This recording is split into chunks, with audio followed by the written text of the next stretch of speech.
Assalamualaikum everyone, this is Razi, you're watching RG Planet। YBZ को मैं 3 साल हो गए हैं इसको माशाल्लाह से और यूज़ करते हुए, और मेरा बड़ा अच्छा एक्सपीरियंस रहा है इस बाइक के साथ। तो 3 सालों में काफ़ी चीज़ें आई हैं जो कि मैंने नोटिस की हैं और जो मैं चाहता था कि ये अगर इसमें बेहतर आ सकती होती, या 3 साल चलाने में मुझे क्या वेयर एंड टेयर हुआ, या ये सजेशंस जो नए लेना चाह रहे हैं बाइक या यूज़ में कोई लेना चाह रहे हैं YBZ, तो वो क्या सोचते हैं कि क्या चीज़ें इसमें प्रॉब्लम आ सकती हैं, आज इसमें ये डिस्कस करेंगे। YBZ ओवरऑल बहुत अच्छा बाइक है।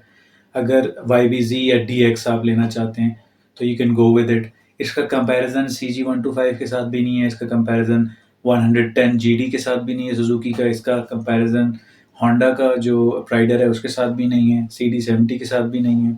इसका कंपैरिज़न अगर आपने करना भी है तो 150 सुज़ुकी के साथ कर सकते हैं, वो भी GR edition, not the other one. और उसके अलावा आप इसको कंपेयर कर सकते हैं 150 होंडा के साथ। इंजन के अलावा बाकी सब स्पेक्स में ये उसके साथ-साथ उन बाइक्स के साथ रहता है। जो इसके ड्रॉबैक्स हैं हम उस पे बात कर लेते हैं। बेसिकली ड्रॉबैक्स में इसके साथ जो टायर्स आते हैं वो बेसिकली कंपनी ने तो इसलिए लगा के दिए हैं कि आप मोहतात ड्राइविंग करें, लेकिन जब कोई गीली सरफेस आती है या बारिशों में ये टायर स्लिप्स कर सकते हैं, ठीक है ना? तो उसमें ज़रूरी है कि आपको एटलीस्ट चलाने की टेक्निक आती हो कि आप आगे वाली ब्रेक्स भी यूज़ करें और पीछे वाली, और इस तरह टायर को आप बैलेंस कर सकते हैं। सबसे अच्छी बात इस टायर की ये है कि ये कर्वी टायर है, इसमें अगर आप हवा ज़्यादा भरें तो पंचर होना बहुत मुश्किल है।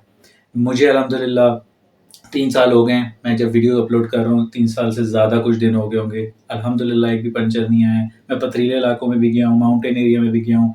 मेरे अगर व्लॉग्स किसी ने देखे हों वो देख भी सकता है, मैं सिर्फ बातें नहीं कर रहा। मैं बहुत सी जगह ऐसे गया हूँ जहाँ रफ़ पैचेस थे, मैं एहतियात से बाइक चलाता हूँ, इसमें कोई शक नहीं है। लेकिन सिर्फ ये नहीं कि स्ट्रेट रोड होता है मेरा और पीपल कैन से कि यार जभी तो आपका कोई पंचर नहीं हुआ। वो इसलिए क्योंकि मैंने हवा हमेशा पीछे वाले टायर में 40 भरी है और आगे वाले में 35 भरी है। इसका एक नुकसान होता है कि थोड़ा बाइक स्लिप होता है नॉर्मल से, गीले सरफेस पे, सीधी सरफेस पे कभी भी स्लिप नहीं होगा। लेकिन जब नम रोड होगी तो आप उसको ऐसे एहतियात से चलाएँ, कर्वी रोड्स पे उसको आराम से मोड़ें, क्योंकि ये हायाबूसा तो नहीं है या कोई बड़ा बाइक नहीं है कि जिसको आप लिटा के मोड़ेंगे। तो प्रॉपर्ली अगर अलाइन करके अपने आप को बैलेंस करके चलें तो this tyre can give you a lot of pleasure.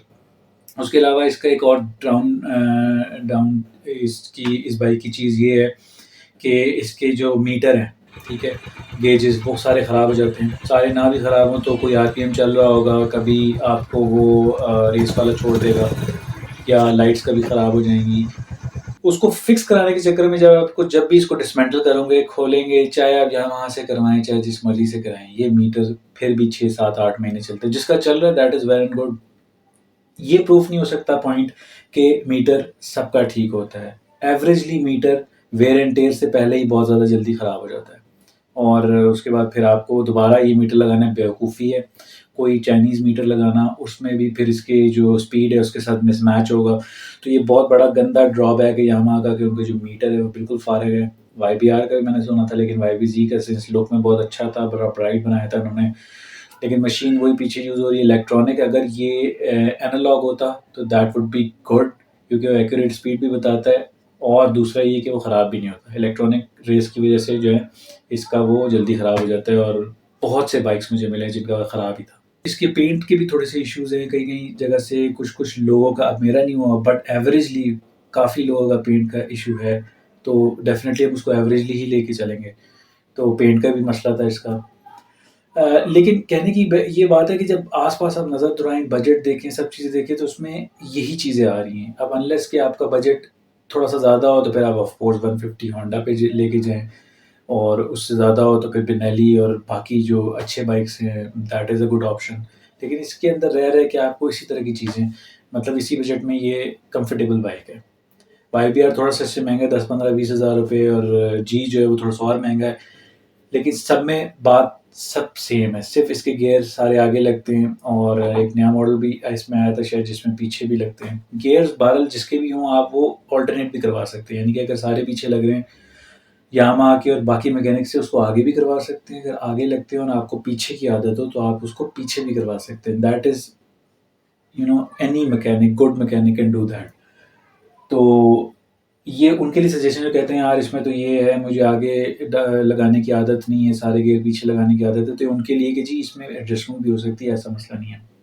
उसके बाद एक और पेंट से रिलेटेड इशू ये है कि इसके जो रिम्स हैं उसका पेंट इतना कोई पैथेटिक पेंट है कि आपको जो है ना वो कुछ अरसे में ही 2 4 10 दिन में ही कह रहा हूँ, ज़्यादा अरसे में नहीं, वो पील ऑफ होना शुरू हो जाता है।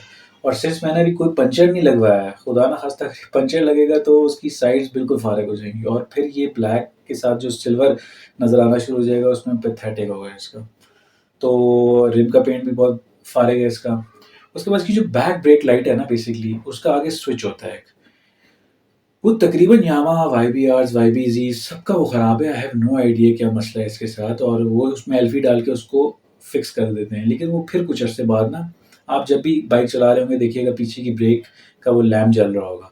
आप थोड़ा सा उसको दबाएंगे तो दैट इज़ ओके, मतलब आप उसको ब्रेक को थोड़ा सा दबाएंगे, दबा के रखेंगे तो दैट इज़ फाइन। लेकिन जब वो छोड़ेंगे, यानी कि थोड़ा सा लेवर ऊपर आएगा, लेवर को छोड़ देंगे, तो वो फिर से उसकी ब्रेक दब जाएगी और शो ये करेगा कि आपने ब्रेक दबाई हुई, जबकि आपने कुछ भी नहीं दबाया होगा। वो उनसे जब मैं यामाहा वालों के पास भी गया, डिफरेंट डीलर्स के पास, उन्होंने कहा यार इसमें एल्फी डाल दो, ये कर दो, तो ये कोई वो तो चीज़ है नहीं कि मतलब जुगाड़ है। बट इस पे भी ये जो है ना इसके ये थोड़ा सा इशू था।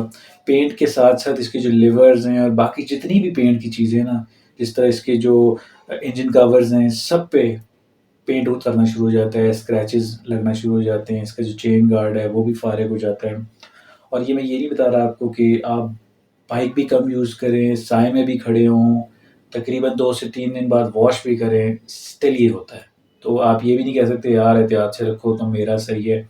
स्टिल 100 में से अगर 10 बाइक्स का भी सही है, इसका मतलब ये नहीं है कि वो बिल्कुल ठीक है। एवरेजली वो 90 बाइक्स जो हैं वो कोई इतना कंप्लेन आपसे कर रहे हैं तो वो ज़ाहिर-सी बात है उनका एक जेन्युइन इशू है। कुछ में नहीं आता तो that doesn't make that machine very good, ठीक है? जो उसके ड्रॉबैक्स रहते हैं वो रहेंगे। कभी-कभी शिफ्ट करते हुए गियर फँस जाता है, कभी-कभी गियर निकल जाता है। अब दैट अगेन सेज़ कि चलिए नया कोई बंदा हो या कोई प्रोफेशनल हो गया यार, इसमें तो टेक्नीक मैटर करती है और दिस एंड दैट। लेकिन देखें जब गियर लग गया और आपने रेस दी है, कुछ सेकंड बाद गियर वापस आ रहा है, ये ज़रूरी नहीं है कि आपने अच्छी तरह गियर नहीं लगाया था। आपने अच्छा गियर लगाया भी हो, मशीनरी का थोड़ा बहुत फॉल्ट होता है और सिर्फ ये 1-2 नहीं, मुझे तो कभी कभी बहुत फ्यू टाइम्स ऐसा हुआ है, लेकिन बहुत से लोगों को ये इशू पहले भी आ चुका है और मुझसे डिस्कस भी कर चुके हैं और मुझसे जब उन्होंने पूछा तो आपको भी फेस है, तो मैंने कहा था मुझे भी एक दो बार आया था ये इशू। तो लेकिन ये लोगों को फेस करना पड़ रहा है इशू। इसके ड्रॉबैक्स देखने के बावजूद अगर अपनी रेंज देखें और बजट देखें तो उसमें 1 टू 5 से इसका कोई कंपैरिज़न नहीं बनता। अगर आपने भगाना है तो फिर ज़ाहिर-सी बात है आप CD70 लें, उसमें थोड़ा-सा खर्चा करें, 1 टू 5 को भी मार दे देगा। क्योंकि भगाने की बात नहीं है, आप ये इतना अच्छी राइड देता है आपको, इतनी कंफर्टेबल राइड देता है और उसके बाद आप एन्जॉय करते हैं चलाना। अगर आपका डेली यूसेज 60-70 किलोमीटर, 100 किलोमीटर है, तो ज़रूरी नहीं आप उड़ते हुए जाएँ, 1 टू 5 है आपके पास। ट्रैफ़िक भी होता है, उसमें आपको वेट भी करना पड़ता है, तो ये सारी चीज़ें मद्देनज़र रखने के बाद if you want a comfortable drive तो YBZ, if you have more money I would definitely suggest कि आप इसका DX वर्ज़न लें, क्योंकि अगर आप YBZ लेके उसको अपग्रेड करते हैं, वो ज़्यादा महँगा पड़ता है एज़ कम्पेयर टू आप YBZ DX ही उठा लें। आजकल मार्केट में इसकी प्राइस बहुत ज़्यादा चल रही है, जो कि आज 4,40,000, 50,000 मे बी इससे ज़्यादा हो। तो अगर कोई सेकंड हैंड या अच्छा यूज़ में कम आपको मिलता है रीज़नेबल प्राइस में 3 से 4 की रेंज में, तो आई वुड सजेस्ट कि go for it because 1 to 5 भी मोर और लेस इतना ही है। तो लेकिन जो लोग कह रहे हैं कि 1 टू 5 से कंपैरिज़न और CD70, प्राइडर, GT इन सब से कोई कंपैरिज़न नहीं है। अगर 3 से 4 लाख का आपका बजट है, you can go with it. आँखें बंद करके इस पे जाएँ, मसले होंगे भी इसके तो वो रिज़ॉल्व हो जाएँगे। काफ़ी एक्सेसरीज़ आती हैं, लोग कहते हैं जेन्युइन महँगी होती हैं। आई वुड सजेस्ट जेन्युइन लगवाएँ, बेशक महँगी हैं। जैसे चेन स्प्रॉकेट जो है इसका, मेरा अब तक 20,000 किलोमीटर चल चुका है और उसमें थोड़े से जंप आना शुरू हो गए हैं। जंप से मुराद होता है वो अब उतर सकता है किसी भी टाइम, चेन जो उतरना शुरू हो जाती है। तो 20,000 में इसकी बैटरी जेन्युइन लगी हुई है। मैं नेक्स्ट व्लॉग में अपना बैटरी के बारे में आपको बताऊँगा कि मैंने बैटरी भी चेंज करनी है। तकरीबन 19,000, साढ़े 18-19,000 नेशनल की वो जो लगी हुई बैटरी आती है। मेरी अगर पुरानी वीडियोज़ कुछ लोगों ने देखी हों तो मैं उनको बताना चाहूँगा कि उन्होंने कहा था कि कितनी एलईडीज़ आपने लगाई हैं और ये बैटरी फ़ारिग हो जाएगी। Battery gave me 2 years and 8 months, इससे भी ज़्यादा, और ये इससे भी ज़्यादा दे सकती थी, लेकिन मेरा बाइक बीच में काफ़ी अरसे बंद भी खड़ा रहता था, 1-1 हफ़्ते, 2-2 हफ़्ते। Thank you so much for watching the video, take care of yourself और कोई सवाल हो तो लाज़मी मुझसे कमेंट में पूछिएगा। अगर आपने सब्सक्राइब नहीं किया चैनल तो डू सब्सक्राइब इट और बेल आइकन पे क्लिक कर दीजिएगा ताकि जो भी इस किस्म की अच्छी वीडियोज़ आएँ वो आप देख लें। नहीं पसंद आएगी तो you can always scroll back. Thank you so much, take care of yourself, अल्लाह हाफ़िज़।